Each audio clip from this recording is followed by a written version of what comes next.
Hi, I'm E.G. Lewis, and welcome back to Nocturnal Reviews, and we're back with another Dracula review this time. I'm kind of like with my last Phantom video, I'm unsure what number we're on for this series, but hey, it'll be in the description, it'll be on the title, and I'll probably put up on the screen. So welcome back to my Dracula reviews. If you've missed any of my previous episodes, I have at least a couple playlists. I might have a third one up now. I'm not sure. It depends on the number of them.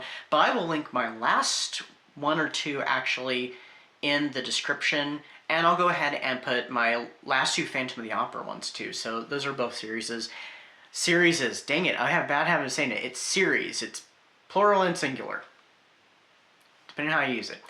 I also have a new series that I just started up, and I'm not sure how often it'll be done, but it's a Sherlock Holmes series, and I don't have my hats over there.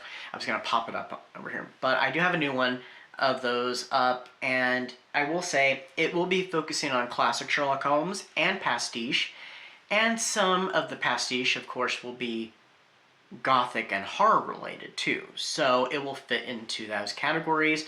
And of course, one of the original pieces, which I'd planned on doing a review for a long time, is one of the original Sherlock Holmes stories, and it is very gothic. And I will say this, that series, and I actually didn't think about this till just this moment, actually will cross over with this series at least once. So, anyway. Alright, what am I reviewing today? I'm reviewing They Own the Night by Amy McCaw. This is Amy McCaw's latest novel. If you've read her Mina books, I think you will very much enjoy this. If you're a fan of Dracula, I think you'll very much enjoy this.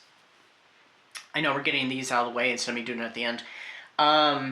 If you like 80s nostalgia, which I read this during Old School April, perfect for Old School April. This will also be great for Halloween, and even in November too. And so this was perfect even for April if you're doing like a halfway to Halloween. Perfect for that too, because it takes place in like mid to late autumn. So you know you got those Halloween vibes. Halloween kind of happens, I think, before you hit the halfway mark, and it takes place over a course of a very short amount of time. So anyway. This is about a brother and sister, Mia and Johnny, very much the Mina Harker and Jonathan Harker characters, except for their siblings. Mia, she has a true crime podcast, and she refers to herself as Carmilla. It's actually an illegal podcast. Before a podcast, well, it's not a podcast. Today we would think of it as a podcast. It's a radio station, or a radio show, that she illegally puts up on the radio on available stations, channels, that stuff. And she calls herself Carmilla. Nice little throwback, kind of to the history of Dracula, too. If you know the history about Dracula and its publication. She refers to herself as the daughter of a serial killer because their dad has been put away in prison now, at least a few years, I think it's a little more than a few years, for some dastardly crimes that he committed. And Johnny is actually a writer. He's working for the school paper. They are both at university in Scotland, and Johnny ends up getting a deal to go interview a very prestigious, reclusive rock star. He's not allowed to tell anybody. That's part of the agreement. I forget what those agreements are called. I'll pop on the screen. I just can't remember. And of course, this drives Mia crazy because she's like, oh, I really want to know who it is that he's interviewing. So he goes off to a remote Scottish island, and he is interviewing Vlad Tepes of Vlad and the Vamps, who disappeared a few years ago. And he's planning on making his comeback.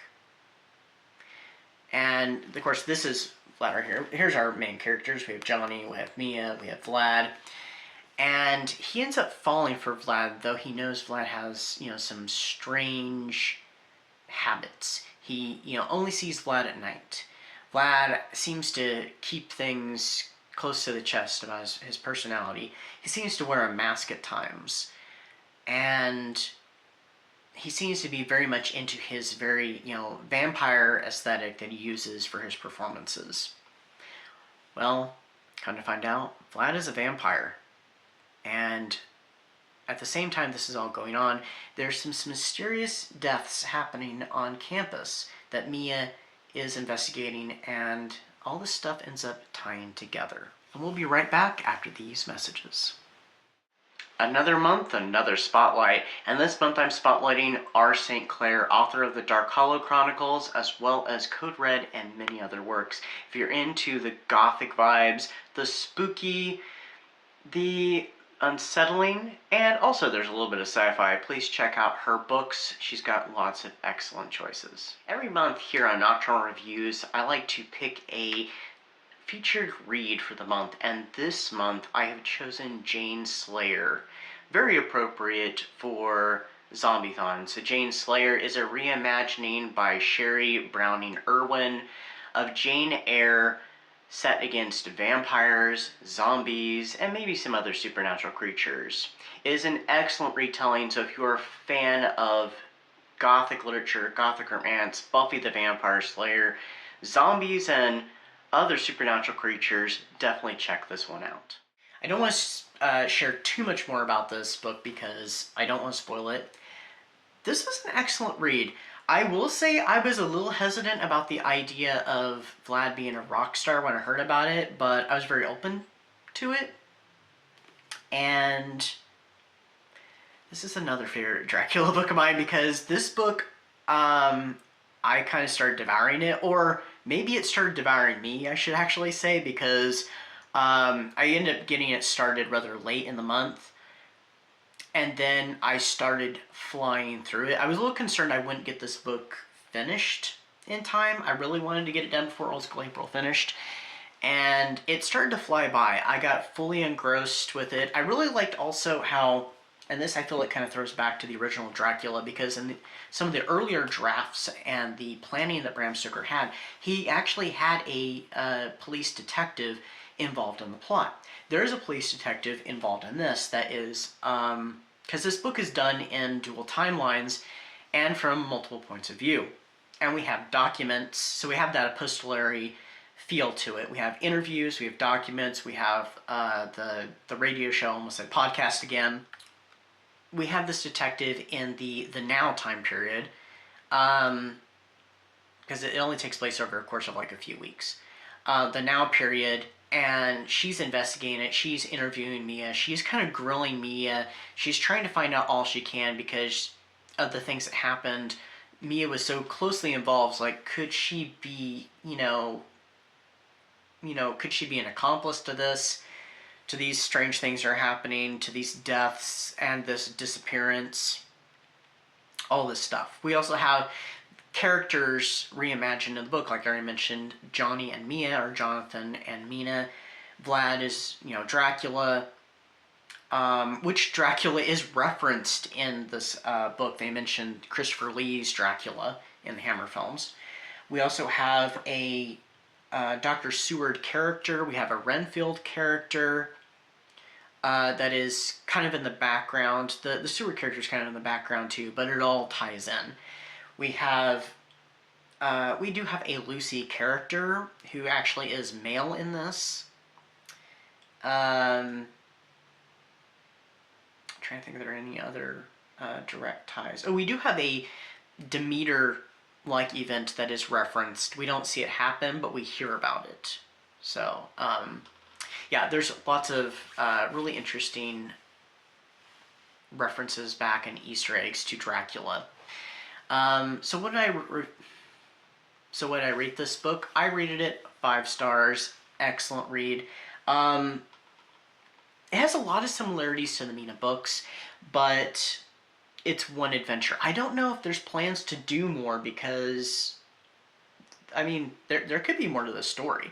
There could be kind of a what happens next thing, but I don't know if it's planned to just be standalone or if it's going to be like part of a series or a duology or something. But But yeah, highly recommend it, especially if you like the Mina books. Mina books. I will say this. I thought this was kind of interesting. I noticed this while reading it. The Mina books seem... I mean, these are all YA. The Mina books and this are all YA. But this one seemed more adult for some reason. I don't know if it was partly because of the age of the characters,